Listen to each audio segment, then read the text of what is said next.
What's up, ladies and gentlemen? Welcome back to Baller Nation. I'm back here again. Another playoff series has just finished. The Brooklyn Nets took down the Boston Celtics in 5 games. Kind of what we expected. We all expected, Brooklyn to take this series in, pretty quick, 4 or 5 games, something like that. I think even the biggest Celtics fans, they knew that there's no way they're gonna make it past this Brooklyn Nets team. These Nets are just too damn good. But yeah, I'm gonna give you guys my review. This is the second series I'm gonna be doing this for. I already did the Bucks and Miami Heat series. If you guys want to see that, it's already on my channel. Go check that out. I think it's the last video I made. Bucks are gonna take on the Brooklyn Nets in the second round of the playoffs. If you haven't seen the last video, pretty much all I do, I'll give my quick thoughts on the series and the future for both teams going forward this year and beyond this year. Brooklyn was just, simply put, just the better team. And, everything I'm going to be saying, it's pretty straightforward stuff. It's pretty straightforward. The Boston Celtics, literally, in requirement for them to win the basketball game at all, they need Tatum to give you a 50-piece. That's the requirement from Jason Tatum. People say, LeBron's got he's got a lot to carry. Kawhi Leonard's got to carry his team. A lot of other guys got to carry their team. But in order for Jason Tatum and the Boston Celtics to win at all, not only in the playoffs, but in the play-in games to get into the playoffs, it required a Jason Tatum 50-piece. That's what was required out of Jason Tatum just to get his team one win. That's a 50-piece. That's ridiculous. But you look at this Brooklyn Nets team, and this is a team that I think pretty much it looks unbeatable. It genuinely just looks unbeatable. And the thing is, with the Boston Celtics, the Celtics could hang around with the Brooklyn Nets. A lot of these games, it was a close game going into the fourth quarter. It would be a 6-7 point game with 8 minutes left in the fourth quarter. Boston would be in the game, but it has got to a point where Brooklyn had 3 guys who could score whenever they wanted, not including Joe Harris, who is the best 3-point shooter in the NBA percentage-wise this season. And Boston just didn't have that kind of star power. There's only so much you can do. You can only hang around the Brooklyn Nets for so long. They're going to continue to give you buckets. James Harden's going to continue to give you buckets. Kyrie is going to continue to give you buckets. Kevin Durant is going to continue to stick daggers down your face. That's just what happens with this Brooklyn Nets team. And I'm looking at this team, and it must be just so demoralizing to take these guys on, because I'm looking around, and the thing is with Kyrie's going to sauce you up. Kyrie's going to go to the lane. He's going to hit some funky-ass shot, a funky-ass layup, or he's going to give you a big step back and a can of big 3. By the way, I think we're watching prime Kyrie. I don't think we've ever seen a player. We've never seen Kyrie Irving as good as he has been this season. We're all kind of nostalgic about 2016 Kyrie because of the big shot he hit, because he won a championship. But what we're watching right now is the best version of Kyrie Irving we've ever seen. Whether you like that or not, that's just the reality. That's the reality of the situation right there. It just is. He's just better than we've ever seen him play, and a lot of that has to do with the fact that he doesn't have to carry the entire load like he had to do in Boston, or he doesn't have to carry as big of a load as he's ever had to carry in his entire career. Even when he had LeBron, he didn't have to. He had to carry more of a load than he has to carry this year. And that's just like Kyrie when he has the ball. He can do whatever the fuck he wants to do. But that's the thing with this Brooklyn Nets team. Kyrie, they all play their roles. Kyrie's going to be the guy out there. He's going to be saucing you up. He's going to be, driving in the lane, hitting these funky-ass funky-ass layups. He's going to be canning these ridiculous 3s. Kevin Durant, this man is just literally unguardable. He doesn't even need to make a dribble move. He can just stand at the top, line up a 3 and drain it, or a mid-range shot, just line it up, bang, in your face. There's nothing you can do about it. But the one man that I think is the killer on the Brooklyn Nets, I think KD's the best player on the team, but I think James Harden is the most demoralizing player on the Brooklyn Nets, because KD and Kyrie, they're gonna go out there and they're just gonna score on you. KD's gonna go up there. He's not even gonna put a move on you. He's just gonna rise up, can a shot.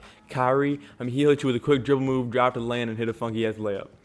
But James Harden, this man, he's not just gonna hit a step back on you. Luka Doncic is gonna step back. He's gonna hit a 3-point on you. James Harden's not just gonna drive past you and hit a layup. James Harden will sit for like 10 seconds or 15 seconds in a possession, ISOing your ass. No one else on the team is moving. The Brooklyn Nets are just standing around while James Harden ISOs your ass for 15 seconds, crosses you over like 3 separate times, makes you think he's going to drive one way, makes you think he's going to drive the other way, step back, and then can a three. He's going to take the soul. He's going to rip the soul out of your body before scoring on you. James Harden is the most demoralizing player on the Brooklyn Nets just for that reason. KD, Kyrie, they're just going to score on you. That's just what they're going to do. James Harden, he's going to rip the soul out of your body by hitting you with some fucked up dribble moves before he inevitably just cans a ridiculous step back three-pointer that looks like a travel, or makes you think he's going to hit you with a step back three-pointer, get you in the air before he even grabs the ball without even a pump fake, hit you with a quick, hezzy cross, and drop to the lane and just throw down a ridiculous dunk. You're like, how the fuck is James Harden dunking like that when he, I thought Harden was supposed to be fat, but he can still get up like a motherfucker. I mean, Harden is a demoralizing player, and I think going forward right now, the Brooklyn Nets, I can't really picture any team beating them, other than maybe and again, it depends who gets hot when. It's all about who gets hot when. The Milwaukee Bucks are really hot. They haven't played in a week, but the Milwaukee Bucks are really hot. The Milwaukee Bucks, I think, especially in the Eastern Conference, there's no other team other than the Milwaukee Bucks that have as good of a chance of beating the Brooklyn Nets. I think the Bucks, not only in the East, but I think in the entire NBA playoffs, I think the Milwaukee Bucks are the one team that has the best chance of beating the Brooklyn Nets in a 7-game series. That being said, I'll take the Brooklyn Nets in 5 games. Even though I think the Milwaukee Bucks are the team with the best chance of beating them, I'll still take Brooklyn in 5. I'll still take Kevin Durant. I'll still take Kyrie. I'll still take James Harden. I'll still take Blake Griffin. And oh, by the way, I haven't even mentioned Joe Harris, who just doesn't miss threes. I think I've said it before. I think Joe Harris, he kind of plays the Steve Kerr role of this Brooklyn Nets team. Steve Kerr and Joe Harris are great three-point shooters. Don't get that wrong. But there's no way they're shooting these high, crazy percentages. Harris shooting like almost 50% or about 50% on the season from downtown. Steve Kerr, same sort of thing. Joe and Steve, they're not hitting three-pointers at that high of a rate if they don't have great players around them. You got to double team. You got to help.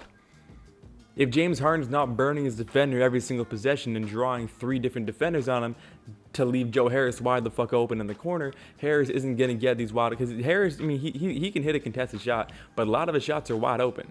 That's why I say he plays the Steve Kerr role. Steve Kerr, same sort of thing. When you got Michael Jordan out there, something's got to give. You got to double off somebody. And when Jordan beats you, somebody needs to help, and leaving Steve Kerr wide open, because he just looks innocent, but he's a deadly three-point shooter. And I think Brooklyn going forward, it's a championship or bust this year. I don't know if there's another.